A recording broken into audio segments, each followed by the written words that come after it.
The overall goal of the following experiment is to establish a co-culture system for evaluating the ability of human-induced pluripotent stem cell-derived neurons to form functional connections using an optogenic approach based on photostimulation of cultured neurons via Channelrhodopsin 2 or CHR2.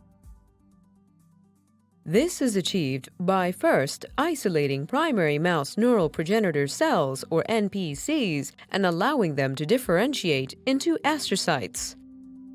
Next, primary rat cortical neurons are transfected with CHR2 and plated onto the astrocyte layer, which serves as the existing neuronal population. Then, human NPCs derived from induced pluripotent stem cell or iPSC cultures are transduced with synapsin 1,2D tomato virus, then seeded onto the astrocyte neuron culture and induced to differentiate, subsequently forming synaptic connections.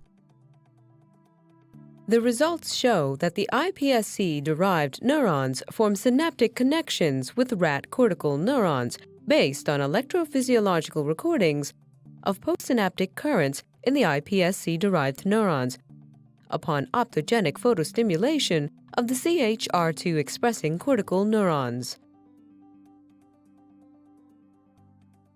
The main advantage of this method over the existing ones, like those co-culturing of only astrocytes with human iPSC-derived neurons, is that the maturation time of these human neurons is shorter. This is because the presence of primary neurons can accelerate maturation of these human neurons. Demonstrating the procedure will be Eunice, Chian.